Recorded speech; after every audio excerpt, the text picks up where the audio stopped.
Good morning everyone. कैसे हैं आप सभी? आई होप आप सभी लोग अच्छे होंगे, स्वस्थ होंगे और अपनी पढ़ाई भी अच्छे से मन लगाकर शिद्दत और ईमानदारी के साथ कर रहे होंगे। मैं निकिता चौधरी स्वागत करती हूँ आप सभी का हमारे एग्जाम जर्नी परिवार में। और हमारे एग्जाम जर्नी परिवार के इस डेली करंट अफेयर्स के सेशन में हम रोज सुबह 7 बजे करंट अफेयर्स के 10 इंपॉर्टेंट क्वेश्चंस को मात्र 10 मिनट में कवर करते हैं, है ना? ये तो आप सब बच्चों को पता ही है। एक और बात जो आपको पता होगी कि हमारी योद्धा मैगजीन जनवरी महीने के लिए मंथली करंट अफेयर्स वाली मैगजीन और 2024 के लिए ईयरली मैगजीन अवेलेबल है। ये आपको कहाँ मिलेगी? हमारे एग्जाम जर्नी के एप्लीकेशन पर। ये बात भी सबको पता है, ठीक है? तो इसी के साथ शुरू करते हैं अपनी क्लास को। और आज का हमारा पहला क्वेश्चन क्या है? When was world social justice day celebrated recently? क्या पूछा आपसे? आपसे पूछा कि अभी हाल ही में विश्व सामाजिक न्याय दिवस कब मनाया गया? तो ये जो दिन है ये मनाया जाता है 20 फरवरी को, ठीक है? इसलिए मनाया जाता है, क्या थीम है जानते हैं। इसकी थीम है 2025 में empowering inclusion bridging gap of social justice, यानी कि 2025 में इसकी थीम है सशक्त समावेश सामाजिक न्याय के अंतराल को भरना। ये दिन सेलिब्रेट किया जाएगा, इसके लिए घोषणा की गई थी यूनाइटेड नेशन जनरल असेंबली के द्वारा 2007 में। इसलिए क्या जरूरत पड़ी थी ये दिन को मनाने के लिए? तो भाई एम्फेसाइज करने के लिए, जोर देने के लिए कि भाई कोई भी भेदभाव नहीं होना चाहिए, इक्वालिटी होनी चाहिए और सभी लोगों को फंडामेंटल राइट्स यानी कि मौलिक अधिकार मिलने चाहिए। इसके लिए ये दिन हम मनाते हैं 20 फरवरी को। अगला question, where was the green shipping conclave 2025 inaugurated recently? आपसे पूछा कि अभी हाल ही में ग्रीन शिपिंग कॉन्क्लेव 2025 का उद्घाटन कहाँ हुआ? तो जो उद्घाटन है ये हुआ है कहाँ पर? मुंबई में। उसके द्वारा किया गया है ना, कहाँ हुआ इंपॉर्टेंट है, लेकिन किसके द्वारा किया गया वो भी तो जरूरी बात है ना। तो इसका ये जो कॉन्क्लेव है इसका उद्घाटन किया गया हमारे union minister of state, state के यूनियन मिनिस्टर है हमारे। कौन सी मिनिस्ट्री है इनके पास? Union minister of state for port shipping and waterways. नाम क्या है इनका? शांतनु ठाकुर। और जो यूनियन मिनिस्टर है, स्टेट के नहीं, जो यूनियन मिनिस्टर है वो कौन है? पोर्ट शिपिंग और वाटरवेज के सर्बानंद सोनेवाल। इनका भी आप नाम याद रखना, दोनों नाम याद रखना, कंफ्यूज नहीं करना है। अच्छा, यहाँ पर आपसे एक और क्वेश्चन पूछेगा, कहाँ हुई, किसने इनोग्रेट करी? उसके अलावा आपसे एक और क्वेश्चन पूछेगा, पूछा जा सकता है, बहुत संभावना है। आपसे पूछेगा कि भाई आईएमओ इंटरनेशनल मॉनेटरी ऑर्गेनाइजेशन के international maritime sorry international maritime organisation के सेक्रेटरी जनरल कौन है? क्यों पूछेगा? क्योंकि भाई ये जो कॉन्क्लेव चल रही थी वो इन्होंने भी अटेंड करी। कौन है ये? ये है एरिसेनियो डोमिंगुएज।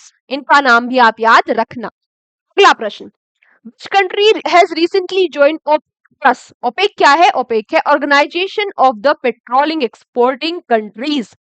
आपसे पूछा कि अभी हाल ही में वो कौन सा देश है जिसने ओपेक प्लस को ज्वाइन कर लिया है। अच्छा चलो मैं आपको देती हूँ हिंट। शायद हमने कल की क्लास में ही पढ़ा था और कल मैंने रील भी इंस्टाग्राम पे यही डाली थी। ये वही कंट्री है जो 2025 की समिट को होस्ट करेगी और ये परमानेंट मेंबर भी बन गई है ओपेक प्लस की। इसके बारे में बात कर रही हूं मैं। हाँ, ब्राजील, ठीक है। ये जो ओपेक ओपेक में जो कंट्रीज होती है, कौन सी किस किन कौन सी वो कंट्रीज है जिन कंट्रीज का ये समूह होता है? तो देखो, जो ऑयल एक्सपोर्टिंग कंट्रीज है, पूरी दुनिया की जो मेजर ऑयल एक्सपोर्टिंग कंट्रीज है, यानी कि जो तेल का निर्यात करती है, उन कंट्रीज का ये समूह है। ऐसी 22 कंट्रीज है जो ये लिखी हुई है, एक बार आप इनको पढ़ लेना। बात करें मोपेक के हेडक्वार्टर्स के बारे में तो ये है वियना ऑस्ट्रिया में और इसके सेक्रेटरी जनरल है हैथम अल घेस। अगला question, who has recently become the fastest bowler to take 200 wickets for India? Bharat के लिए 200 विकेट लेने वाले सबसे तेज गेंदबाज कौन बन गए हैं? हाँ, कौन बन गए हैं? बिल्कुल सही बात, ये बन गए हैं मोहम्मद शमी। इन्होंने 5126 बोलों पर 200 विकेट लेकर ये रिकॉर्ड बना दिया है, ठीक है। पहले ये रिकॉर्ड किसके नाम हुआ करता था? जब कोई नया रिकॉर्ड बनाता है तो किसी का रिकॉर्ड टूटता है ना। हाँ, तो किसका रिकॉर्ड टूटा? पहले ये रिकॉर्ड हुआ करता था माइकल स्टार्क के नाम। इन्होंने 5240 बोलों में 200 विकेट लिए थे। नया रिकॉर्ड बना दिया है मोहम्मद शमी ने।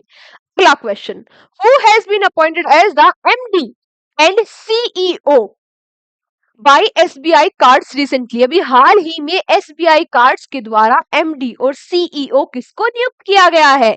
तो ये बन गई है शालीला पांडे। ठीक है, किसको रिप्लेस, सक्सीड किसको किया है इन्होंने, है ना?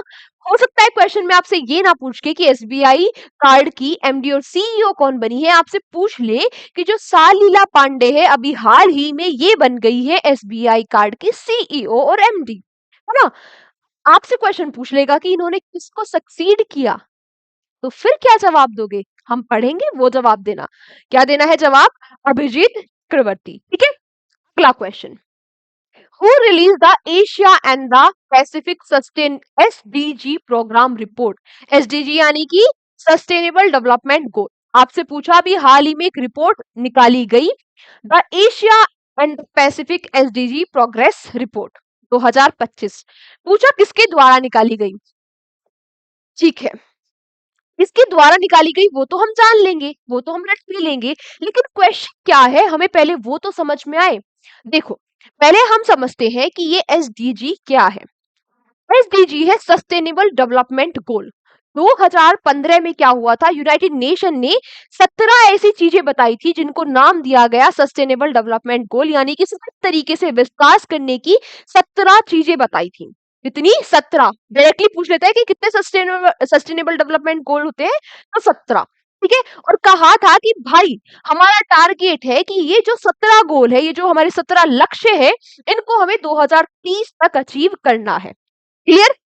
क्लियर, ठीक है। तो अभी क्या हुआ, अभी 2025 में, अभी जो 2025 के लिए रिपोर्ट निकाली गई, इसके लिए एशिया और जो पैसिफिक रीजन है, यहाँ पर कितनी प्रोग्रेस हुई है ये सस्टेनेबल डेवलपमेंट गोल अचीव करने के लिए। आ गया समझ? आ गया ना कि भाई कितना काम कर लिया है एशिया और पैसिफिक रीजन ने। 2030 बस आने ही वाला है ना, हम 25 में खड़े हैं, तो कितना इन्होंने प्रोग्रेस कर ली है। ठीक है, इसके लिए ये रिपोर्ट है। अब आते हैं निकाली किसने, तो ये निकाली UN economics and social commission for Asia and Pacific. इसको यूएन स्केप के नाम से भी आप पढ़ोगे। यूएन स्केप दिखे तो आंसर यही है ना, ये शॉर्ट फॉर्म में लिखा हुआ दिखाई देगा आपको। ठीक है, ये बात समझ में आएगी रिपोर्ट क्या है, क्यों निकाली गई। बात आती है कि यहाँ पर मैं अब अभी आपको कुछ सस्टेनेबल डेवलपमेंट गोल बताऊंगी कि इनका कौन सा नंबर है। ठीक है, और क्या चीज इसमें हुई है, क्योंकि आपसे ना डायरेक्टली पूछ लेता है कि भाई ये बला सस्टेनेबल डेवलपमेंट गोल है, ये कौन से नंबर का है, क्या ये एसडीजी है या नहीं है ना? किस हिसाब से आपसे पूछेगा, जो इस रिपोर्ट में मेंशन किए गए हैं वही तो आपसे पूछेगा, है ना? तो वो ही हम पढ़ेंगे। ठीक है, इस रिपोर्ट में बताया गया कि जो एसडीजी 1 गोल 1 है और गोल 2 है, इन्होंने इम्प्रूव किया है। तो हमें मतलब है कि गोल 1 और गोल 2 है क्या। गोल 1 है इनकम पॉवर्टी यानी कि आय गरीबी, और अंडर नरिशमेंट यानी कि अल्प पोषण, इन दोनों में इंप्रूवमेंट देखने को मिला। इसके अलावा जो गोल 9 है और गोल 16 है वो सक्सेसफुल रहे। तो गोल 9 क्या है, गोल 9 है effort to promote small scale industries, यानी कि जो लघु उद्योग है उनको बढ़ावा देना, और प्रिवेंट ह्यूमन ट्रैफिकिंग, ये गोल 16 है, यानी कि जो मानव तस्करी होती है उसको रोकना, ये सक्सेसफुल रहे। उसके अलावा जो गोल 4 और गोल 8 है, इनमें प्रगति देखी गई, इनमें स्लो प्रोग्रेस देखी गई। गोल 4 क्या है, प्रोग्रेस इन क्वालिटी एजुकेशन, यानी कि अच्छी शिक्षा, और डिसेंट वर्क यानी कि अच्छा वर्क, इनमें ठीक है कम वृद्धि देखी गई। ठीक है, धीरे धीरे धीरे गति से प्रोग्रेस कर रहे हैं। इसके अलावा जो गोल 13 और गोल 14 है, ये काफी पूछे जाते हैं भाई, है ना? गोल 13 और गोल 14 जो है भाई, ये तो माइनस में चले गए, इनमें तो और नुकसान देखने को मिला। क्या है गोल 13? क्लाइमेट एक्शन, और गोल 14 है मरीन कंजर्वेशन, यानी कि जो समुद्री संरक्षण है। ठीक है, अब इनमें गिरावट देखने को मिली है, क्यों? क्योंकि भाई ग्रीन हाउस जो गैस एमिशन है वो बढ़ता ही जा रहा है। तो ये सारी बातें, ये जो गोल है, आप एक बार इनको याद रखेंगे, अलग से लिख लेंगे। ठीक, ये कहीं ना कहीं आपको टकरा जाएंगे आने वाले एग्जाम्स में। अगला क्वेश्चन, अच्छा उससे पहले एक और चीज, ये जो रिपोर्ट है पहली बार 2017 में निकाली गई थी। जो यूएन स्केप के द्वारा निकाली जाती है, ये 1947 में स्टैब्लिश हुआ था, और बैंकॉक थाईलैंड में इसके हेडक्वार्टर्स है। इसमें 53 कंट्रीज मेंबर है, ये बात भी आप लिख लेना। अगला क्वेश्चन, कोई बात नहीं, अगर 1-2 मिनट क्लास आज ऊपर चली जाएगी, आपको थोड़ा एक्स्ट्रा एफर्ट्स करने पड़ जाएंगे नोट्स बनाने में, 2-5 मिनट एक्स्ट्रा लगेगी, तो कोई दिक्कत वाली बात नहीं है, बस क्वेश्चन नहीं छूटना चाहिए, है ना? कहीं लिख थोड़ी ना गया है कि हम 10 मिनट से 12 मिनट से 13 मिनट नहीं कर सकते क्लास, से 14 मिनट नहीं कर सकते। आज इंपॉर्टेंट चीजें हैं, तो आज हम अच्छे से क्लास लेंगे प्रॉपर, डोंट वरी, बस आप लोग पूरे नोट्स प्रॉपर बनाकर चल। अगला question, who has launch India's first private supersonic ramjet engine तेज? अभी हाल ही में वो कौन सी वो कौन सी संस्था है जिसने भारत का पहला पहला प्राइवेट यानी कि निजी सुपरसोनिक रैमजेट इंजन बनाया है, जिसका नाम क्या है? तेज। ये बनाया है किसने? हाइप्रिक्स ने। ये जो हाइप्रिक्स है, ये डिफेंस स्टार्टअप है, कहां पर बेस्ड है? बेंगलुरु में, ठीक है। और ये जो रैमजेट इंजन है तेज, ये ऑपरेट कर सकता है 2 मैक से 4 मैक की स्पीड पर, ठीक है। 2 मैक से 4 मैक की स्पीड पर ये काम कर सकता है। अगला question, which country has declared a state of emergency in some of its region due to a earthquake warned in February 2025? आपसे पूछा कि अभी हाल ही में फरवरी 2025 में भूकंप झुंड के कारण किस देश ने अपने कुछ क्षेत्रों में आपातकाल घोषित कर दिया है? तो अभी हाल ही में ग्रीस में ये आपातकाल देखने को मिला, क्योंकि भाई यहाँ पर भूकंप ने हिट कर दिया था, ठीक है। और कौन से वो एरिया है उनका नाम याद रखना, क्योंकि आपसे डायरेक्टली पूछ लेगा, एरिया का नाम देगा और पूछेगा कि ये किस कंट्री का है, वो पूछेगा। समझ गए ना क्यों पूछेगा? हाँ, अब आप समझदार होने लगे। तो क्या क्या नाम आपको याद रखना है? ग्रीस का सेंटोरिन, आईओएस, ओमोरगोस अनाफी और अनाफी, ये 4 रीजन है जहां पर भूकंप देखने को मिला। ग्रीस की कैपिटल एथेंस है, ये भी आप याद रखना, ठीक है। नेक्स्ट आपसे पूछ रहा है, recently who inaugurated the first edition of SOUL leadership conclave?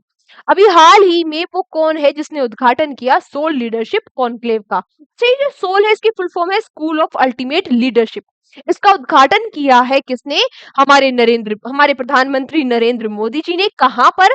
Bharat Mandapam में।